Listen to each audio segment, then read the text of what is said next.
Ladies and gentlemen, thank you for making time to join our live online welcoming session for postgraduate studies. On behalf of the organizer, here I have a few announcements to make before the ceremony begins. Firstly, I would like to seek cooperation from everyone to enable your video camera throughout the session, aside of making sure your microphone is on mute.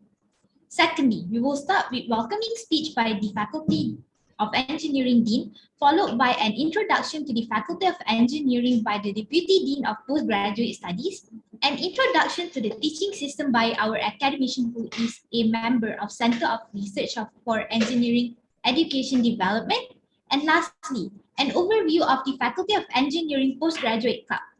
We will then be splitting into several groups according to respective programs led by assigned coordinators. Please take note about the link to be supplied via chat on the right-hand side of the window. Please remain calm and we will begin our session shortly.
Assalamualaikum warahmatullahi wabarakatuh and a very good morning. Thank you all for joining us today in the welcoming session for all the new postgraduate candidates for the academic session of semester 1 2021 and 2022.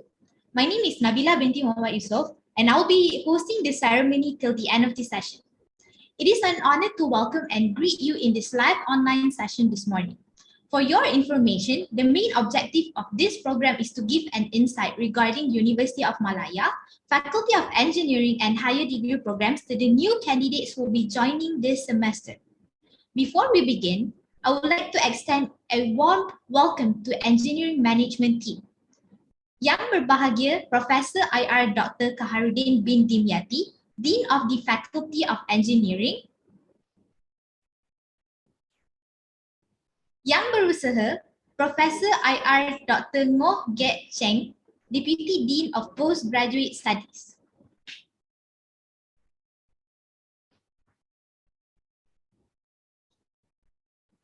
Yang Berusaha IR Dr. Lai Sai Hin, Deputy Dean of Research. Yang Berusaha IR Dr. Ahmad Khairi, Deputy Dean of Development. Joining us as well are the heads of respective departments in the Faculty of Engineering. Professor IR Dr. Sulaiman Wadi Harun from Electrical Engineering, Associate Professor Dr. Farazila Yusuf from Mechanical Engineering, Dr. Nasrul Anwar from Biomedical Engineering, Dr. Mahadiana from Chemical Engineering. And last but not least, Puan Nur Lailatul Marini, Principal Assistant Registrar. We are also accompanied by each of the program coordinators who will be waiting to greet you at the end of the session. Ladies and gentlemen, without further ado, let us hear some 4 words from the Dean of Faculty of Engineering. Please welcome Yang Berusaha Professor IR Dr. Kaharudin Dimyati to deliver his speech. Thank you very much, MC. On behalf of the Faculty of Engineering, first of all, I would like to welcome everybody for joining us. Thank you very much for selecting University of Malaya as your place to continue your study or to further your study in your postgraduate programs. Perhaps to start with, I would like to mention, like in the faculty, we have currently 6 postgraduate programs, which are Master of Biomedical Engineering, Master of Safety, Health and Environment Engineering or Environmental Engineering, Master of Mechanical Engineering, Master of Systems Engineering, and Master by Research or Master of Engineering Science, as well as a PhD programs. So I would like to first congratulate again each and every one of you for being a student of the faculty. You should be proud for having a chance to study in the top university, and also the top faculty in Malaysia. Perhaps you have seen before you apply to UMs as well. So you have seen the rankings. Okay, and that basically from there you can see that we are basically the top university in Malaysia and also the top faculty in Malaysia. You have certainly you have certainly made the right choice to pursue your higher degree in University Malaya. As we have exceptional track record in terms of our curriculum, research achievement, experience, team of staff, and again, most of all is our QS ranking speaks the volume by itself. For the current semester, which is semester 1, 2021-2022, I was made to understand that a total of 254 applicants has been issued an offer letter, in which 49% of it, or majority of it, or a big chunk of it, is international students. Thank you very much again, international students, for being with us. Despite the pandemic situations, which has hit the world globally since early 2020, our program scales in high demand in the international market due to the reputations of University of Malaya and the fact that historically it has been proven to have continuously producing the best. We at the Faculty of Engineering welcome you to join us in experiencing the wonderful journey of postgraduate study at by providing various facilities and assistance for you to achieve your goals. Engineering education in the Faculty of Engineering has the main objective of disseminating knowledge in the field of engineering and to train its students to achieve expertise and excellence in technical work in order to serve the society as competent engineers and perhaps researchers later in your life. We strongly believe that the key towards becoming a competent engineer lies in the ability to gain in-depth knowledge, analyze and solve technical problems, and also to innovate. Furthermore, we believe that the path to these skills lies through holistic graduate training. So this, I believe, you'll be able to get this upon period. Our programs are innovative in nature, and our faculty lecturers put emphasis on project works, active participation, and product innovations, making all courses represent a mixture of class materials in respective fields. Of course, being a student in the premier faculty do not promise its success if no effort has been put into your study.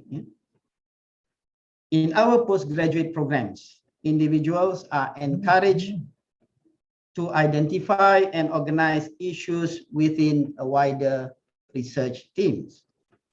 Research plans are drawn up, and the faculty supports students to develop individual competence and character required to effectively implementing them. Each stage marks a rite of passage which carries with it new challenges that generates new needs and require adaptations to different way of life. The extent to which these needs are satisfied and the extent to which the individual is able to adjust to the new environment directly influences the individual's motivation and ultimately the ability to satisfy the demand of the institution.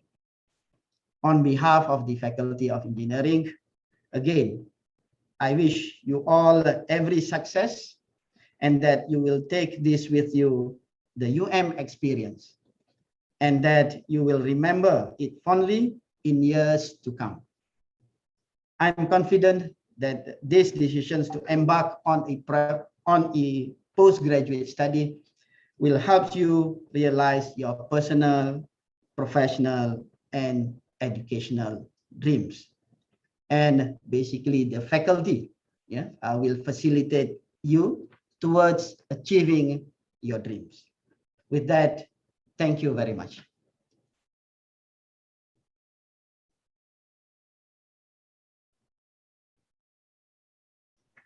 Thank you very much, Yang Berbahagia Professor IR Dr. Kahardin Dimyati, Dean of the Faculty of Engineering, for the opening remarks. Ladies and gentlemen, next, please welcome Yang Berusaha Professor IR Dr. Ngoh Get Cheng, the Deputy Dean of Postgraduate Studies, to bring us through the higher degree programs as well as some insights on the Faculty of Engineering. A good morning to all. And I'm Prof. Ngoh Get Cheng, the Deputy Dean of Postgraduate Studies. And this morning, I would like to take you through some important facts and also to highlight to you the important notes regarding the postgraduate studies. So can we have the first slide, please? Okay. Right. Before I share with you about the information of postgraduate studies, I would like to share with you the history of Universiti Malaya, especially some of you are first time, joining the Universiti Malaya. And the history dated back to 1905. when King Edward VII College of Medicine in Singapore was established, and later it was known as University of Malaya and based in Singapore. In 1928, another college known as Raffles College, based in Singapore, also was established.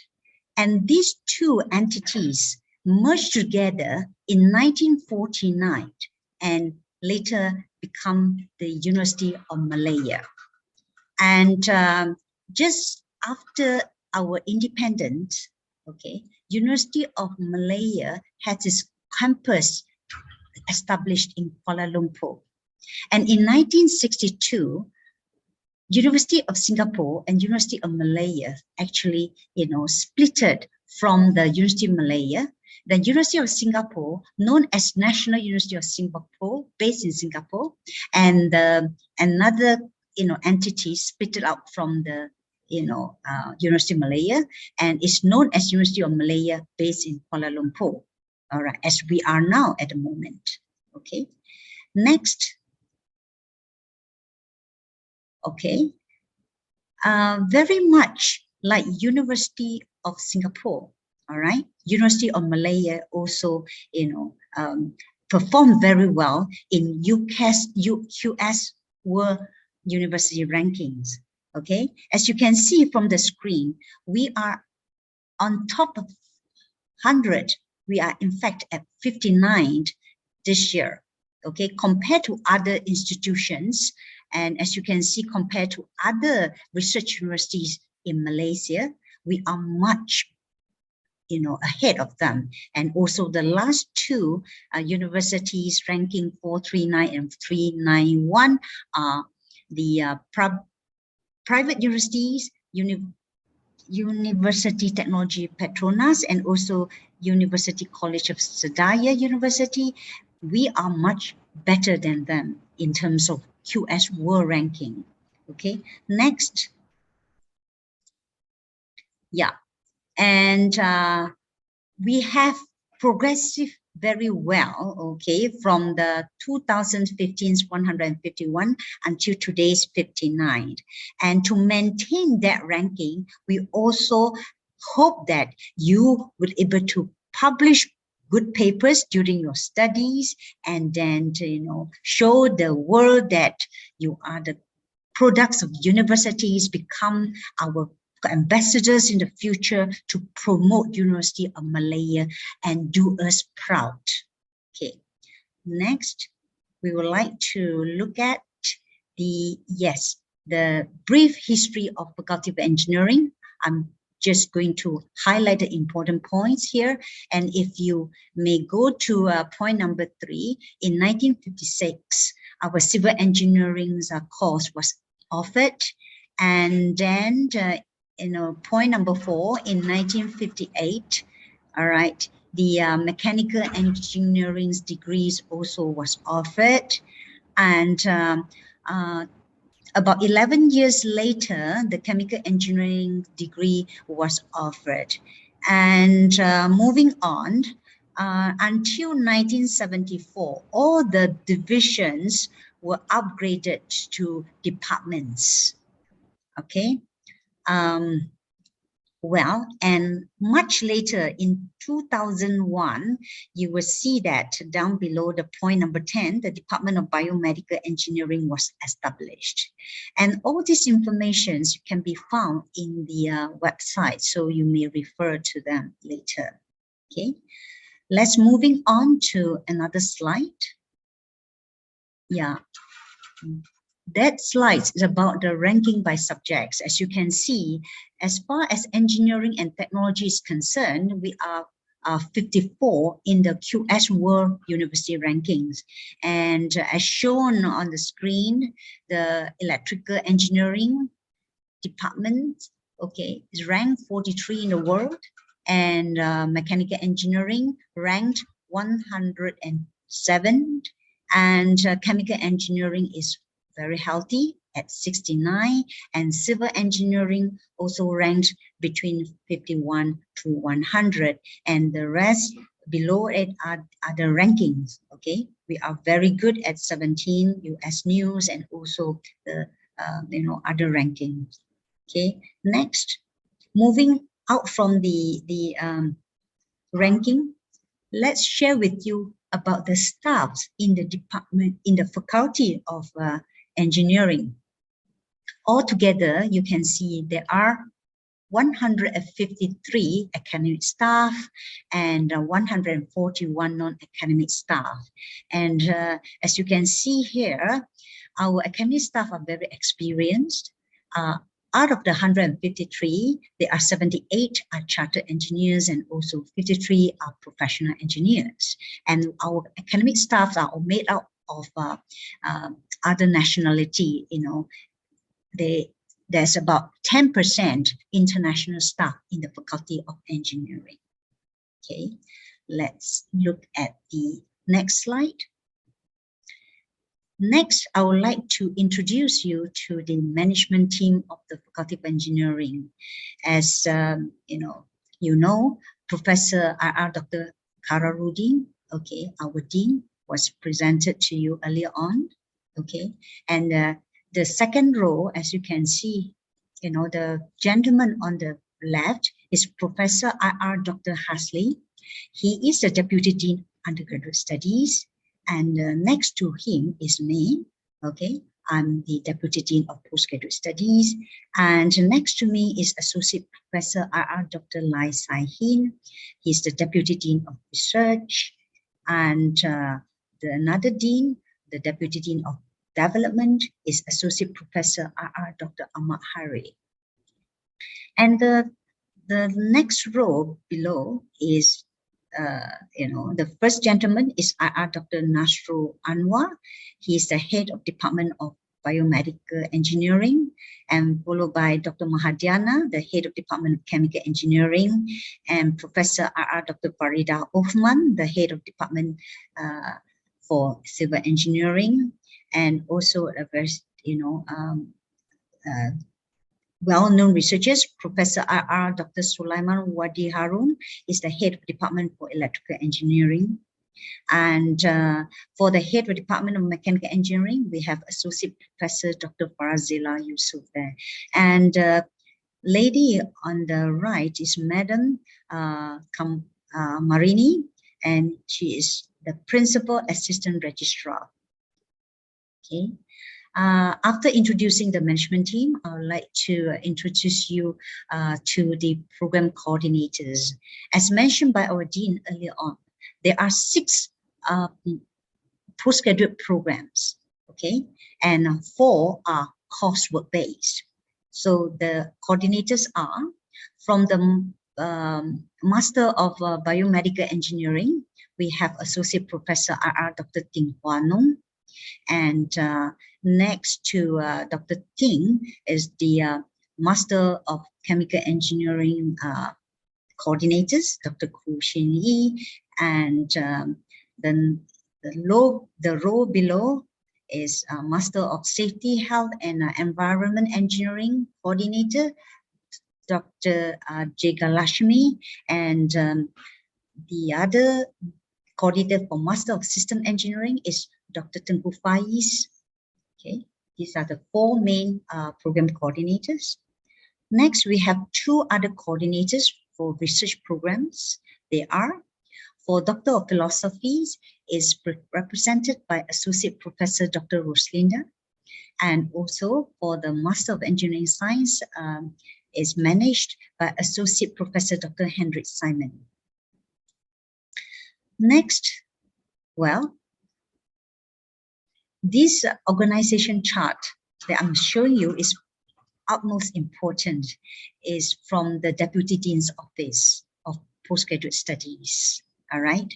And I'm sitting there as a Deputy Dean, and below me is a very important lady, Mrs. Junaida. She's a Senior Assistant Registrar, and you also can see there are 7 ladies below her. And we have the first one, Mrs. Noor Hakima, who is a secretary in charge of all the general inquiries. Therefore, whatever inquiries comes to the office, this lady will conveyed it to the right person to answer your inquiry.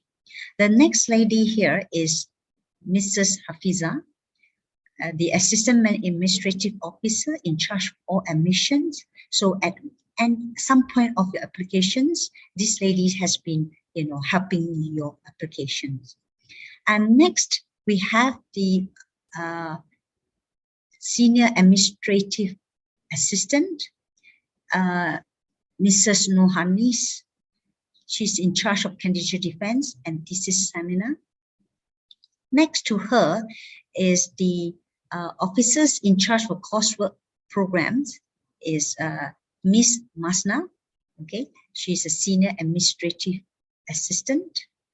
And we have another three ladies, next to Sheikh Masna or Miss Masna, in charge of the research program matters. They are Mrs. Halija, Mrs. Mina, and Miss Siti Haria. Okay, and now one important note for you to take, it is the contact numbers. Okay, the telephone as shown here for administration, it is the 063-7967-4477. And for master coursework, you just have to change the last four digits, 4480, and PhD and master research matters, you may contact 4481, and assistant registrar contact number is 4482, and the fax number is 0379561378. So let's proceed to another slide. Yes, you may find this in your handbook.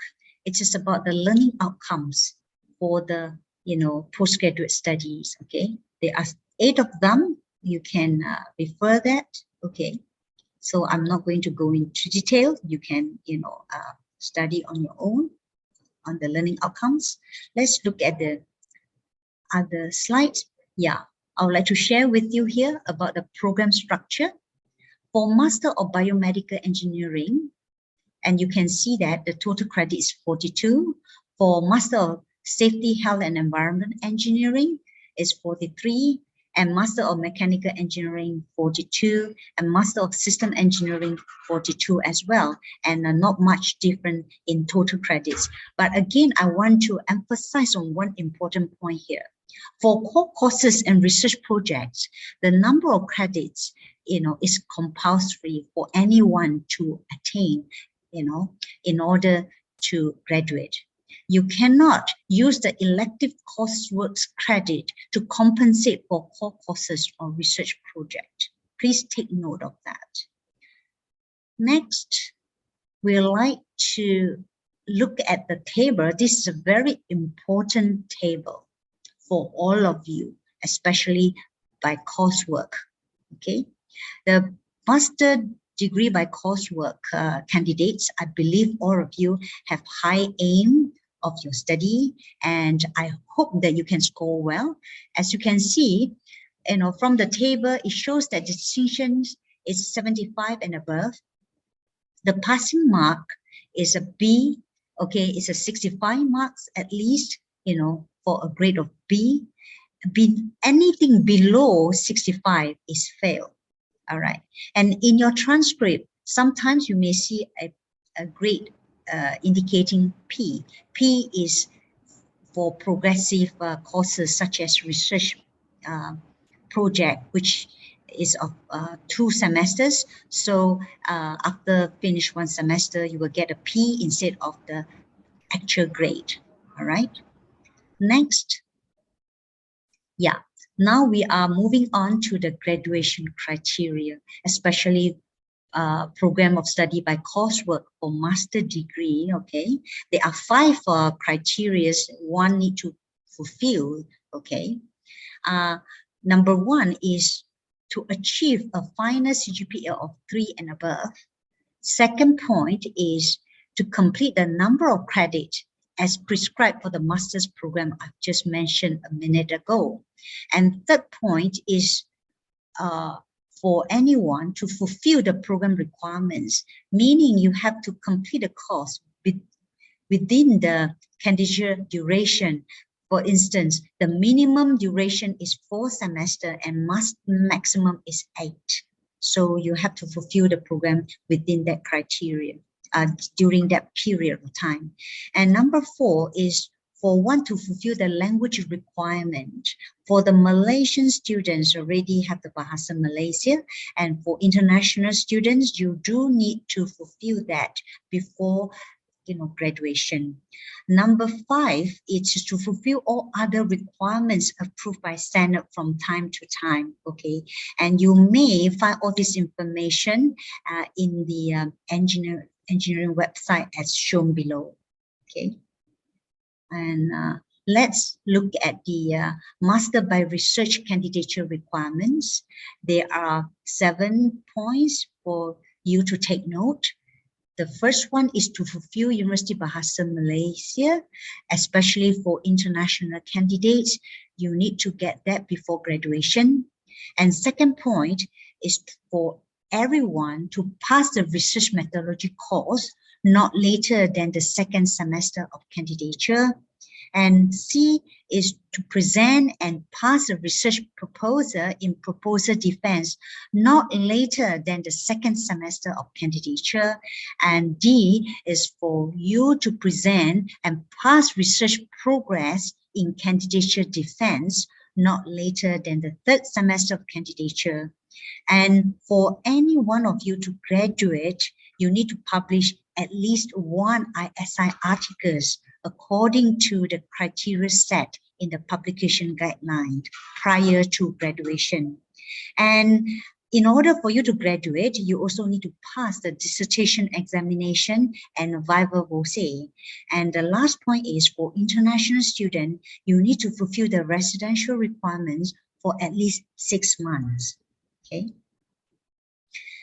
Let's move on to the Doctor of Philosophy's candidature requirements. And there are 8 points altogether. And the first few points are same like in the Master by Research, except that the D point, the present and pass the research progress in candidature defense should be no later than the 5th semester. Okay.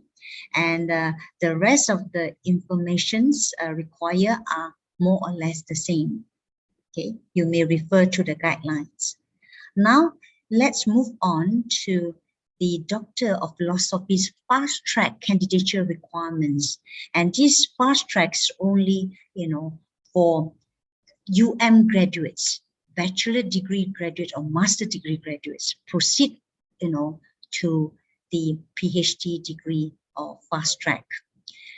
There are 9 points. The 8 of the 9 points are same as the Doctor of Philosophy.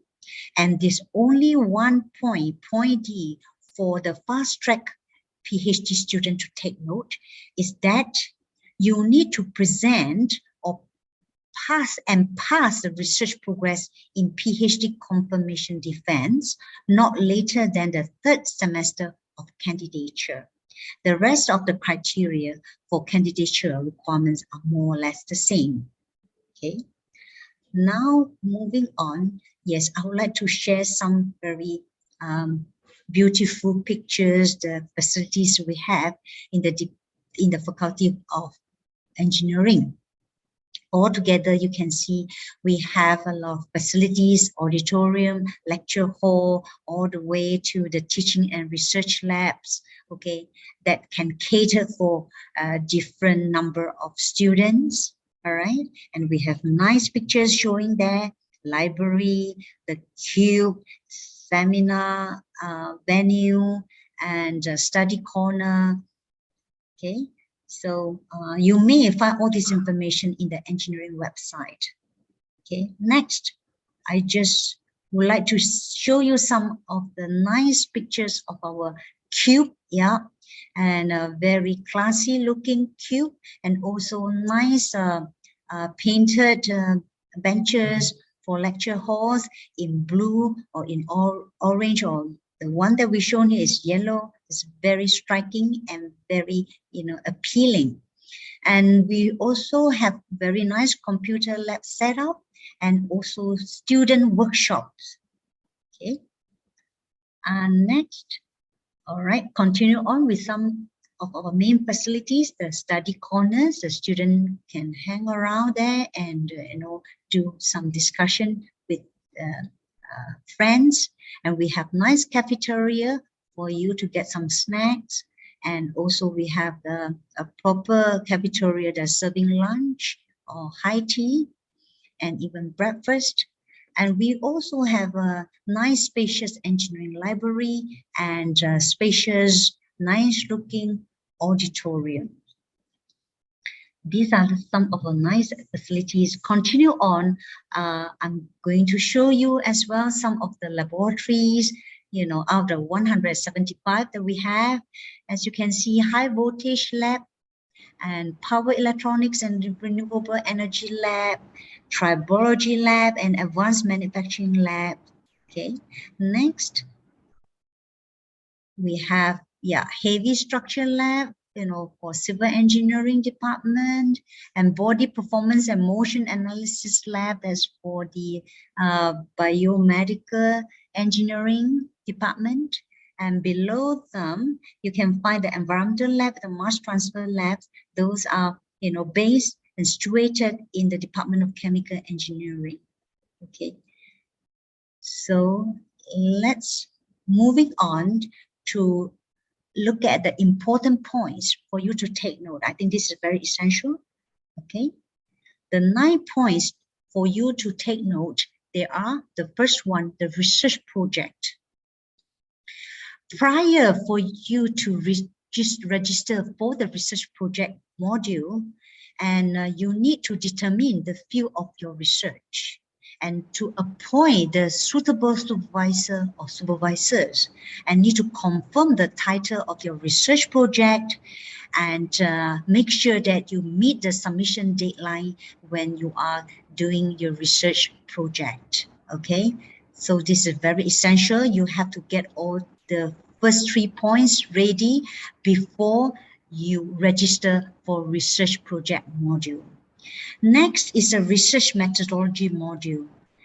And since all of you are from different disciplines and can be by course or maybe by research mode, so make sure when you join the class, you join according to the mode of studies. Please refer to the handbook to make sure that you have joined the correct group. And next is the planned schedule for examination. And please check the examination schedule very carefully, because every one of you by coursework should adhere strictly to the examination schedule, and no request for change of examination schedule is allowed. So you have to plan it very nicely. And as for Bahasa Malaysia module, especially for international students, you have to fulfill the course before graduation. Therefore, you should approach the Faculty of Languages and Linguistics for more information when you can take the Bahasa Malaysia module or register for it. And another important point for you to note is about your enrollment status. All of you should confirm your registration and ensure your status is active at all times. Okay. And the next point for you to take note is the add and drop modules.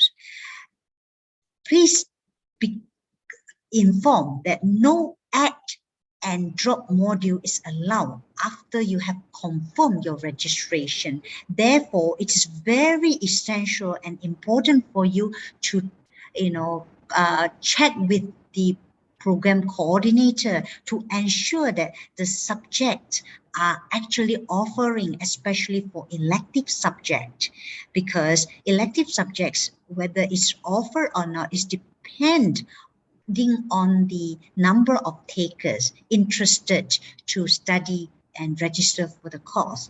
If you register and later on only 1 or 2 of you are register in that, the subject may not be offered. Therefore, the advice that I'm going to give you here is not to confirm it until you can check with your program coordinator to ensure the offering of the subject in that particular semester. Next point is confirmation letter for visa. For international students especially, you may come to the TDIT's office, the Deputy Dean's office, to ask for the confirmation letter. And I would like to, make it very clear. Please apply at least 1 month before the expiry date for your visa. And in order for you to get a confirmation letter, please do give us 3 working days to prepare that, and don't approach us in the last minute.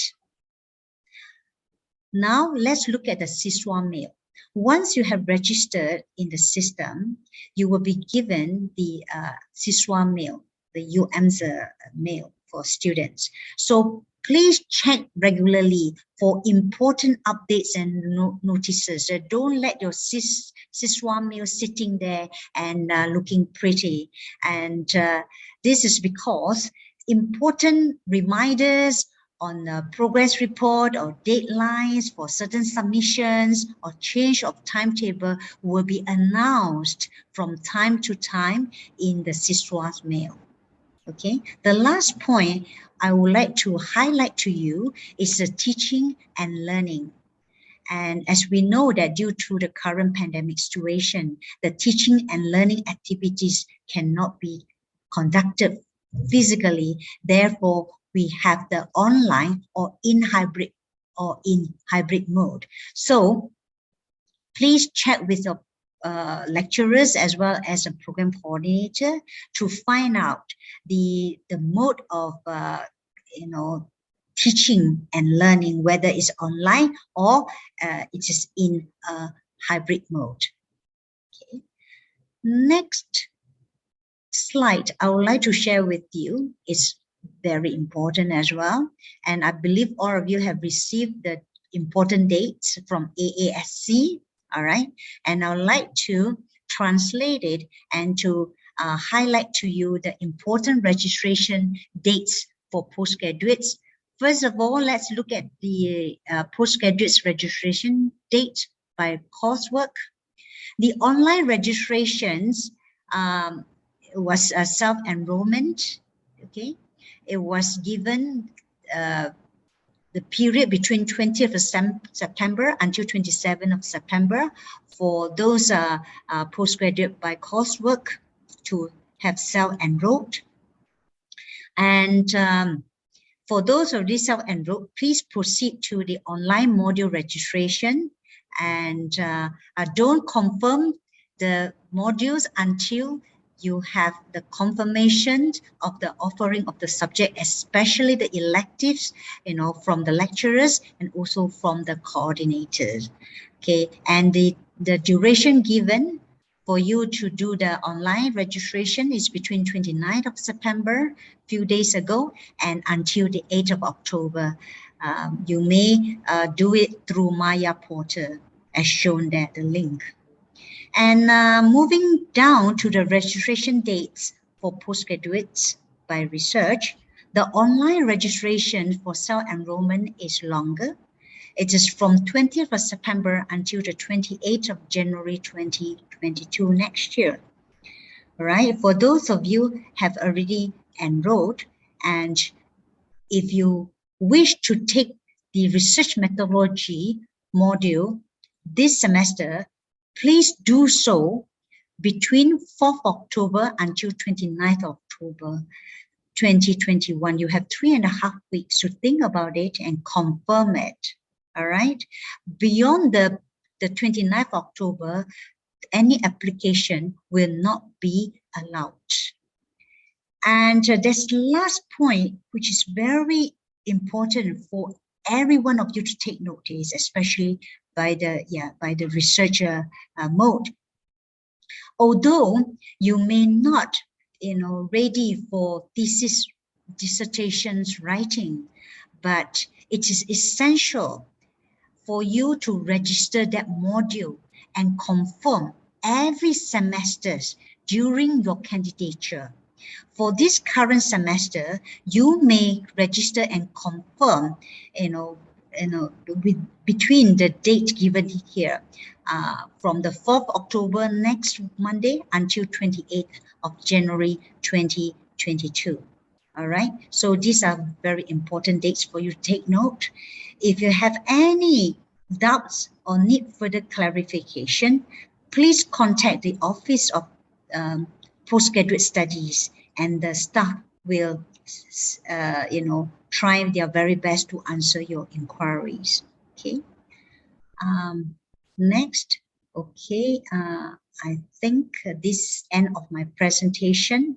If you need further inquiries, for those of you already in Malaysia or Malaysians, you can come to our counter at level 3 of the Menara Kejuruteraan, the engineering tower, to seek for clarification. For international students, this is the external, the facade of the engineering tower. Menara Kejuruteraan stands for engineering tower. Menara is tower in Bahasa Malay, and Kejuruteraan is engineering. So, okay, that's end of my presentation. Thank you. Thank you, Professor, for the speech and also wonderful presentation. Ladies and gentlemen, for the next part of the event, let us invite Dr. Nazatul Liana, a member of Center of Research for Engineering Education Development, to brief us on the new teaching system. Please welcome Dr. Nazatul Liana.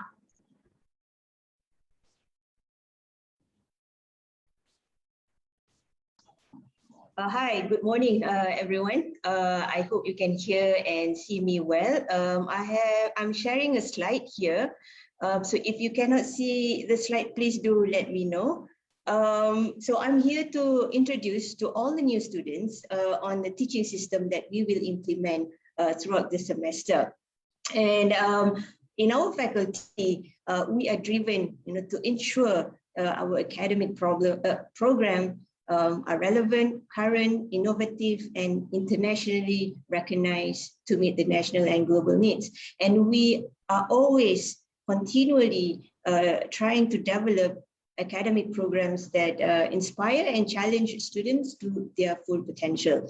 And our academic programs are accredited by local and international engineering professional bodies, so you don't have to worry about not getting to use your certificate to get jobs overseas and in Malaysia as well.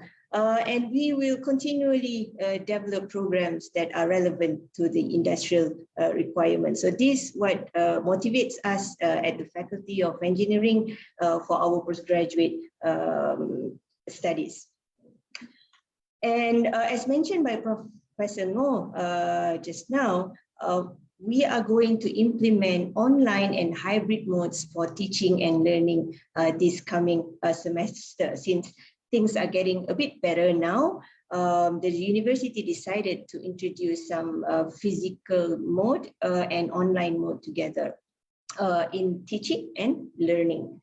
And just some brief definition of what hybrid teaching and learning is all about. This mode of teaching combines a face-to-face or physical form of lecture and online teaching into one cohesive experience. And all hybrid courses, you will have access of the same thing that you would get in a physical or conventional lecture or a full online course. So it's a combination of these two type of modes.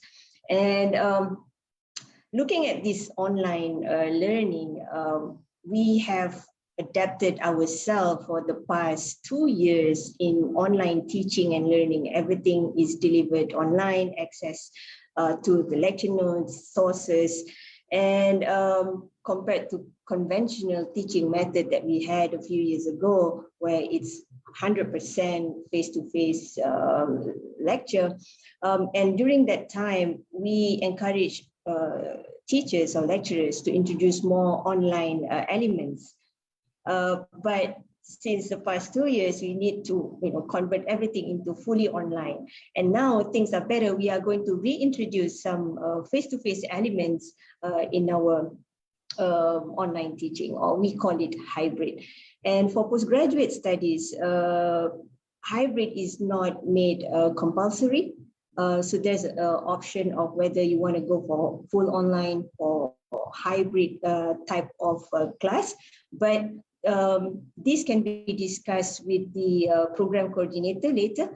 Each of the programs will have different ways in implementing this hybrid mode. So please talk to your program coordinators on how each of this program will implement hybrid classroom.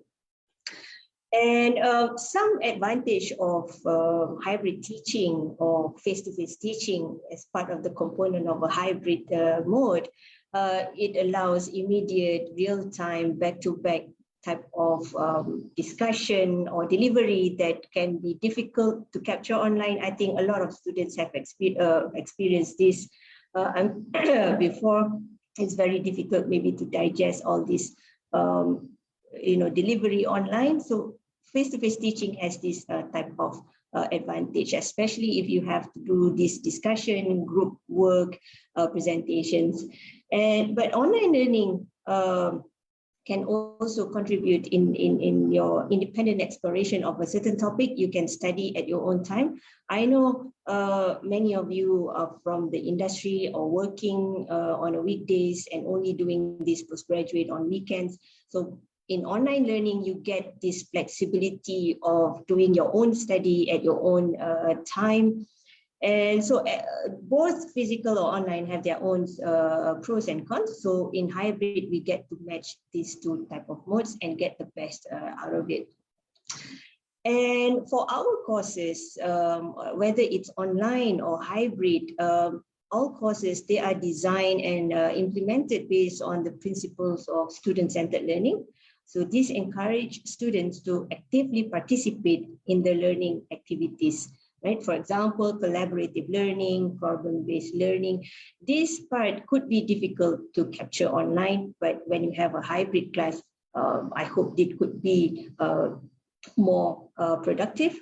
And the design and delivery of this teaching and learning supports and constructively align with the predetermined course learning outcomes. So for each courses, we will have this document. You can have access to this document. You may ask to your lecturers for a specific subjects. So we have listed here several course learning outcomes, what we want you to achieve at the end of the course.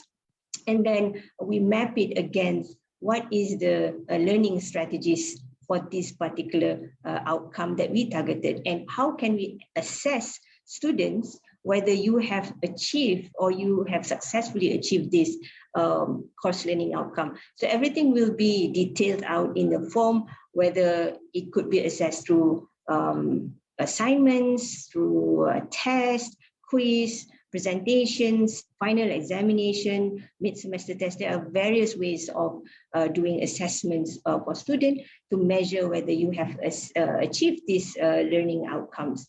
So later, once you enroll in a course, you may get to see this type of documents, and you will know very early in the semester what is the weightage, what is the type of assessment that you have to do for that particular course. So normally lecturer will present this assessment method and weightage in a first class of a course. Okay, so and the online teaching and learning activities are implemented using Spectrum. So since you guys are a new student, so you may not have access to Spectrum yet. Once you have settled with the registration, so you would be able to access Spectrum in this following address, spectrum.um.edu.my. This is the official learning management systems. And for online teaching, it's not necessarily through Spectrum. but some lecturers, they might introduce other external application like quizzes, Socrates, Facebook to run the assessments or to run activities. So it's not limited to Spectrum, but Spectrum is the main resources for all your learning materials. And we also have low-tech teaching strategies for students with limited access to internet, but not only for limited access to internet, but low-tech teaching through WhatsApp and Telegram could be productive as well, because it's a quick type of communication between you and the lecturer. So it's very common for a course to have a WhatsApp group or Telegram group with the students for a quick announcement, or to deliver some materials, offline teaching. So these are the convenient way of teaching strategies, whether it's online or hybrid.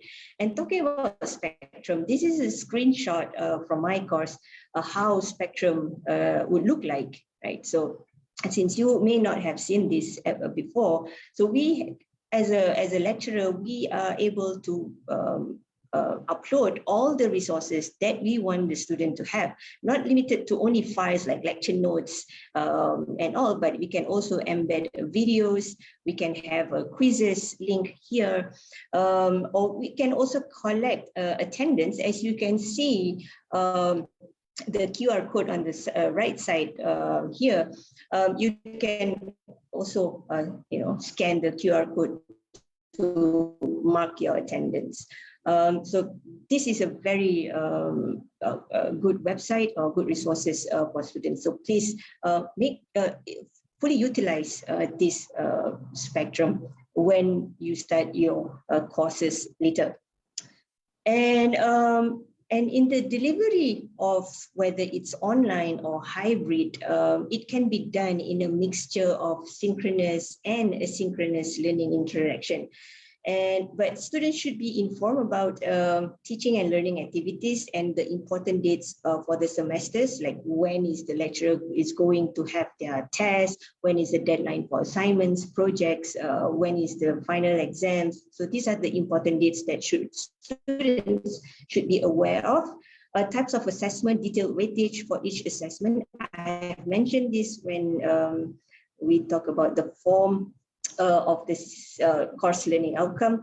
Map duration or scheduling of synchronous type of assessment. So some of you may not be really know about what is synchronous and what is asynchronous. So let me introduce to you what is synchronous learning. Teaching and learning in this mode occur in real time. So meaning that both learner, which is you, and instructor are physically or virtually present at the same time, but not at the same place, right? So in a hybrid, some of the class could be in a classroom, physical classroom, and maybe half would be anywhere in the world, right? So the teaching and learning would be done at the same time. So meaning that if you have a lecture scheduled on a Sunday at 12 p.m., so everyone will have the lecture at 12 p.m. on a Sunday, right? Whether it's online or physical. So that's what it means by synchronous learning. And the strategies in this mode of learning could be online or hybrid, of course, and you can not necessarily the lecturer, it could be a guest speaker, someone from the industry to talk about a certain topic. And for our online teaching, we have Microsoft Teams or Google Meet as our official synchronous teaching and learning interaction tools for UM. All right, but it's not limited to these two applications. Maybe some lecturers prefer Zoom, for example, so they will inform the students what are their preference to deliver their lecture. So don't worry about this. And the lecturer to conduct synchronous sessions within the official class schedules, to avoid any conflict of course clashes with the other course that you may be taking. But the duration of the synchronous session, it could be flexible, even though all courses is slotted for 3 hours class session. but not necessarily 3 hours of full lecturer is the one to do all the talking, but it could be 1 hour lecture or 1 hour online lecture where you have to watch, or something that you have to watch prior to attending class, and then include some discussion and presentation. So that is allocated for the 3 hour class session. So this is just to set your expectation once you have enrolled and started your courses. So 3 hour class session doesn't mean that it's a 3 hour just continuous lecture. So it won't be like that most of the time. And lesson materials that are delivered in synchronous mode must be available for students to access asynchronously, meaning that we will use Spectrum as the platform to deliver all these materials. Let's say I will have a discussion on this weekend's class. So students will have access to papers or case studies to read prior to my class.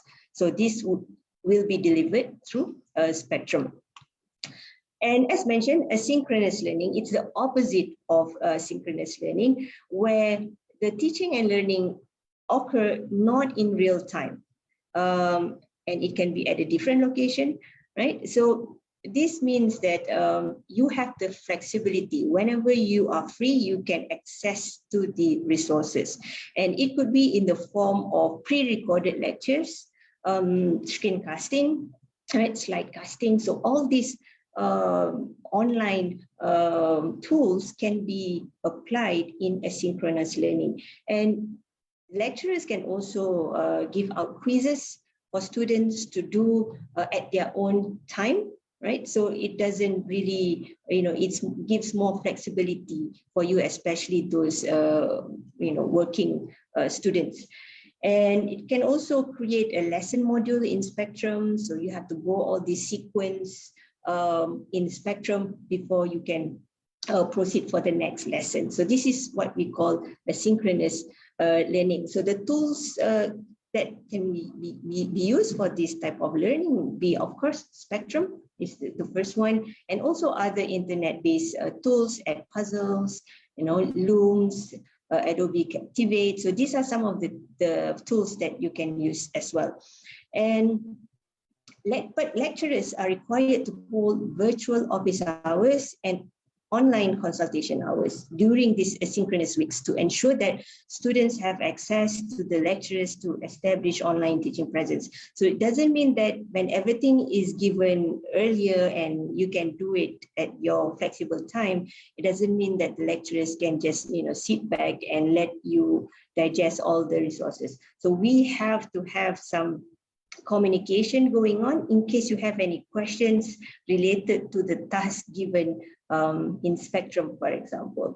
And this is where WhatsApp group could be very convenient, right? You can always have a discussion there, but during what time can be decided by lecturers. Some lecturers are more flexible and you can just ask anytime. So these are the two modes of teaching and learning strategies that we implement in the faculty. And here is the example. This is just an example of how these online or hybrid teaching activities can be done throughout the 14 weeks of a course. For example, week 1 is the introduction of the course, isn't it? So it would make sense if you want to have a hybrid class, because some of you may be able to come to but those who's outside Klang Valley may not be able to come, so you can access them online at the same time as the physical class. So it can be in a synchronous interaction, physical and through Google Meet, for example. So and the following week, it could be a synchronous interaction. So lecturers can put up lecture videos and some exercises or activities that you can do through Spectrums, and go back into synchronous interaction. And so these are just some of the examples of what the semester can look like by combining this synchronous, asynchronous, online or hybrid type of teaching and learning. And you should be briefed on this very early in the semester so that you can plan your time. For those who wants to come to you need to plan your traveling and all. So you need to discuss this with your lecturers for a course as well. And for attendance, of course, it's compulsory for lecturers to record students' attendance throughout the semesters. One way to do it, the most common way, is by spectrum. So I have shown you earlier in a screenshot of a spectrum page, there's a QR code. So that QR code is the attendance, so you can easily scan them. Or you can, some lecturers will collect attendance through Microsoft Teams and screen capture. So there are many ways of getting the attendance of students. And again, you will be briefed by the lecturers how they want to take the attendance for the weekly sessions. And for assessment, right, those are for the delivery. So now when it comes to assessments, there are two types of assessments. One is formative assessments, where this type of assessment, we monitor student learning to provide ongoing feedback that can be used by lecturers to improve their teaching and by students to improve their learnings. And another type of assessment is summative assessments. So this is where the lecturer will evaluate students' learning at the end of the instructional unit, or at the end of the course, by comparing it against some standard or benchmark. So these are the two types of assessment that we carried out. And for the formative or continuous assessment, it's more on how they measure your ongoing performance, right? So that you can improve yourself. So this could be in the form of quizzes, tests. So you will get the feedback immediately and see how you can improve, where you made mistake. And summative is more common for a final exam, for example. It's only measured at the end of the course, where you don't have any way to know whether you can improve yourself by that point or not. So again, this type of assessments, don't worry too much on the terminology of whether it's formative or summative, but the lecturers will specifically list out what are the type of assessments that they want to carry out for that particular courses. So maybe you can have a project and have a presentation, and that could be assessed as well. So, and this mode of assessment can be conventional, but can be repurposed to be conducted online, especially when we have a hybrid class. Only half can do a physical presentation, and another half could be applying this online platform to deliver the output of the project, for example. So it's very flexible, and since we are combining online and hybrid, it gives, we hope that it gives much better experience in learning for the postgraduate students. And for more information on this, all these applications and all, you can go to our engineering website, engine.um.edu.my/stay engaged. So you can have all this access. Just to highlight, if you need to use some software and applications, we do have some application that you can have access through VPN. So you can go through this and see what type of software that we have that can assist in your learning. Okay, with that, I will end my presentation. Again, a warm welcome to all new students, and good luck in your studies. I'll see you soon.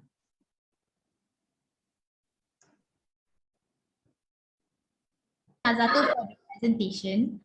For our last session before splitting into respective rooms led by assigned program coordinators, I would like to invite Dr. Nasrul Zubir, the advisor of Faculty of Engineering Postgraduate Club, to introduce us to the Postgraduate Club. Good morning. Assalamualaikum and good morning. Can you hear me clearly? Because I'm using an earphone because there's some background voice around me. First of all, okay, welcome. For Chinese, Tachahao. For Indian, Vanakkam.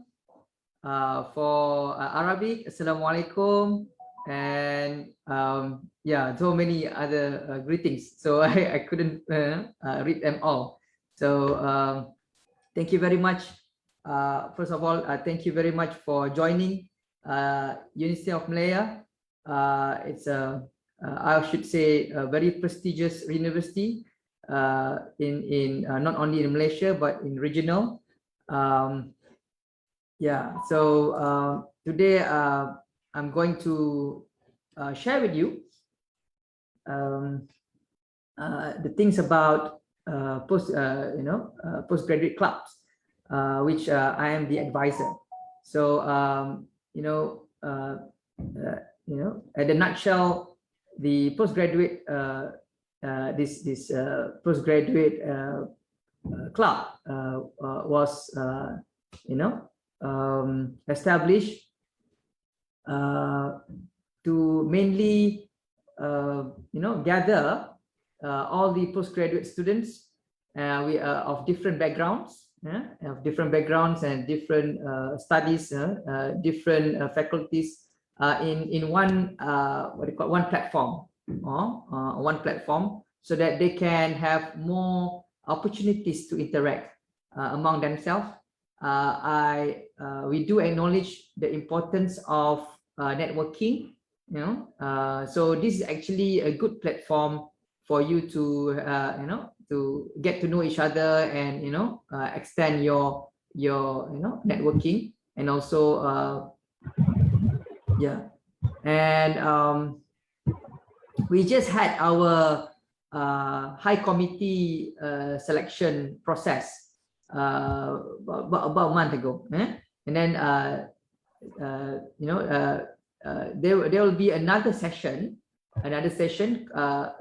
especially for introducing this postgraduate club, and I really hope that you could participate and could join it.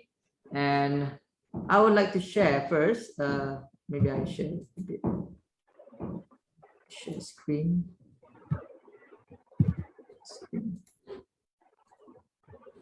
So if you can see my screen here, I won't talk for long because I think it's already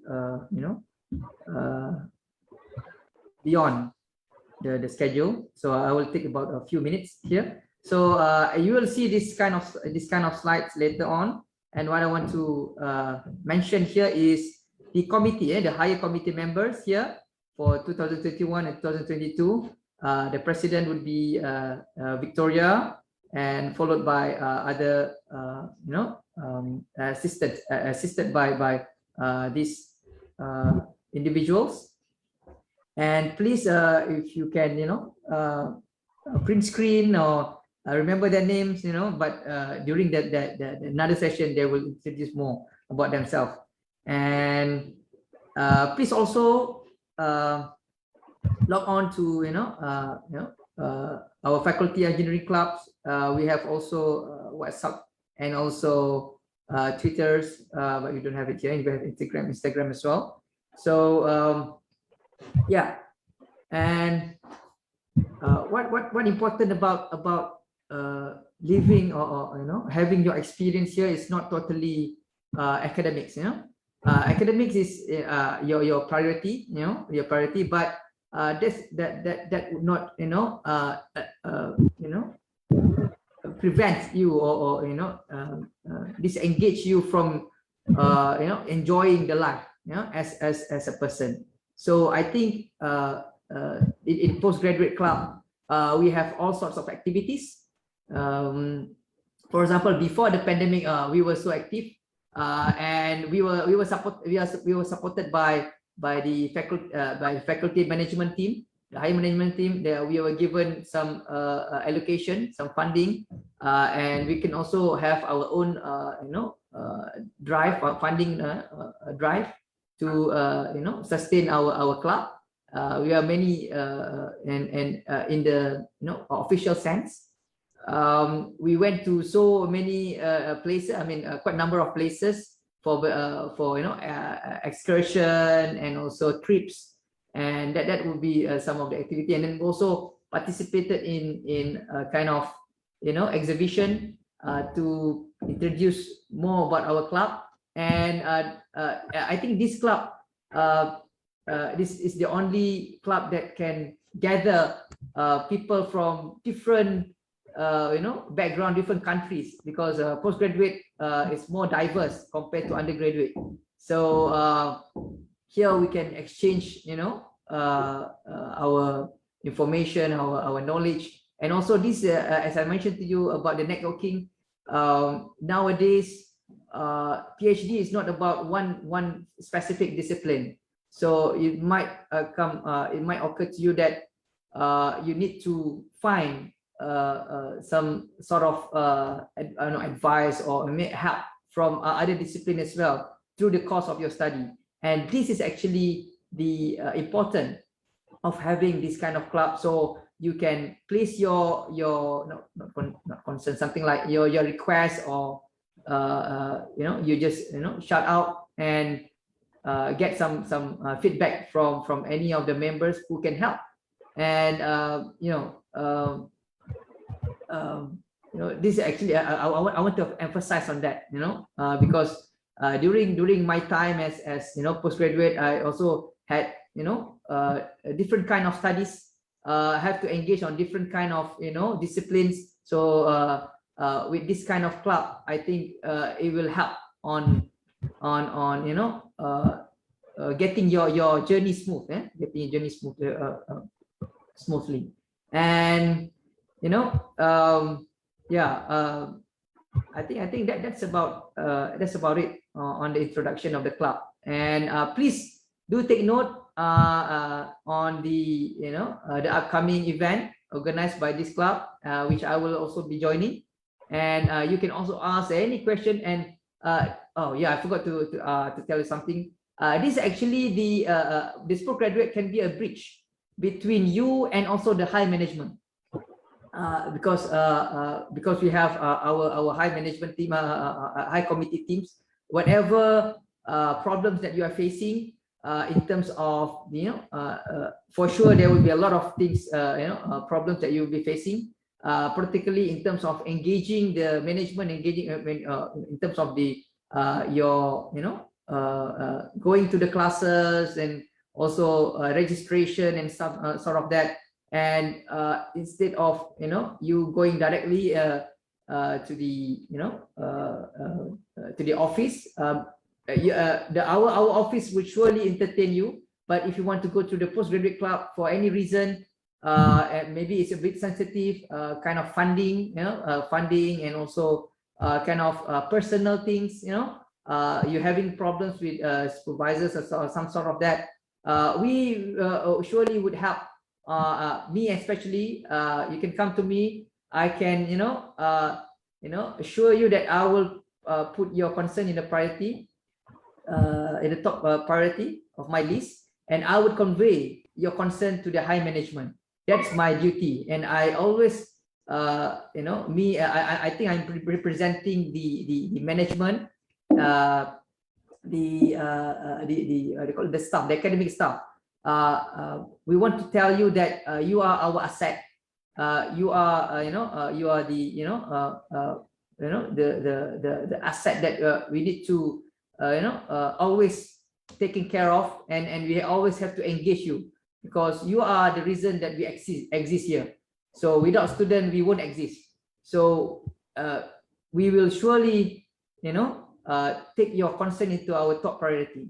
So with this club as well, we will ensure you that whatever concern that you have pertaining to anything, don't hesitate to come to us, and we will surely pass it over to the management, and we will surely try to follow up with the management to try to at least respond to the to your concern. With that, I think it's enough for me. I don't want to ramble around, babble along too much. So I pass over to the organizing committee to continue. Thank you very much. Thank you so much for the information, Dr. Nasrul. Ladies and gentlemen, before we end our session today, let me remind you that we will have one more session with coordinators of each programs. Please take note of the links provided in the chat box according to your respective programs. This will mark the end of our session today. I would like to thank everyone for your participation and cooperation throughout this ceremony. Hope you gained the information that you need as part of required preparation to start your journey as a Faculty of Engineering, University of Malaya postgraduate candidate. Once again, congratulations on your placement as a student under Faculty of Engineering. On behalf of the Faculty of Engineering, I wish you every success. Stay safe and I wish everyone a great day ahead. Thank you. Universiti Malaya.